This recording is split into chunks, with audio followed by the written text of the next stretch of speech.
Hello, I'm Michael Finn, Holistic Exercise and Lifestyle Coach, and today I'm going to show you a kneeling quad stretch, primarily for our upper quad, the rectus femoris, as well as it's going to get into the hip flexors a little bit too, so it gets a couple of different areas. So a lot of people will think that they're tight in the front of the hips, and they'll do hip flexor stretches like this with the knee on the ground, and that's this half kneeling position and the other foot out in front, and they'll tuck their hips under and they'll slide their hips forward and they'll go, yeah, I've pretty much stretched this all out. And they've done that, and that's great because it's important to stretch the hip flexors, and I would actually do that first. You can do a search here on my YouTube channel and find hip flexor stretches all over the place. So, but this is the muscle that people tend to forget about, and you might see people standing and bending their leg and grabbing their foot and pulling, their foot back behind them and things like that. And that kind of gets this stretched out a little bit, but once again that tends to stretch more of the fibers in the lower quad. So what I'm suggesting here is that we're going to get the upper quad. So we want to be kneeling on the floor with a wall close to us, and or you could use a piece of furniture. Some people call this the couch stretch. And you want to have padding down on the floor to pad your knees. So use as much padding as you need if your knees are kind of tender. So I'm going to have my hands down the ground. So I'm going to be hands and knees with my butt facing the wall. I'm going to put my left toes as high up on the wall as I can while my left knee is still on the ground. So that my left leg is bent, my left toes are up on the wall, and the left knee is on the ground. And then I'm going to bring my right foot out in front of me, flat on the floor, so that I can push with it.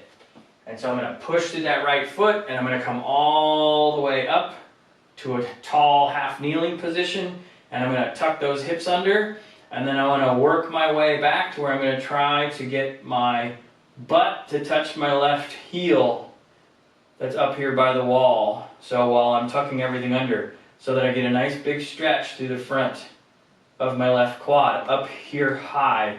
You might feel stretching down low as well, but the more that you focus about trying to lengthen your spine and try to touch the ceiling with the top of your head, and then try to tuck the hips under by using your glutes, the more you're going to feel that stretch up top.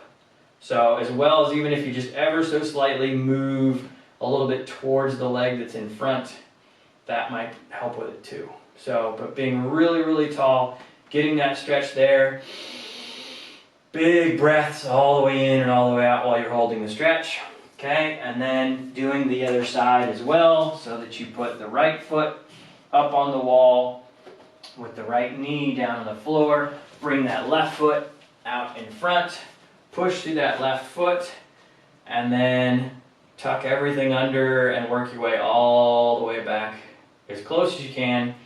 Big key with stretching, don't hurt yourself.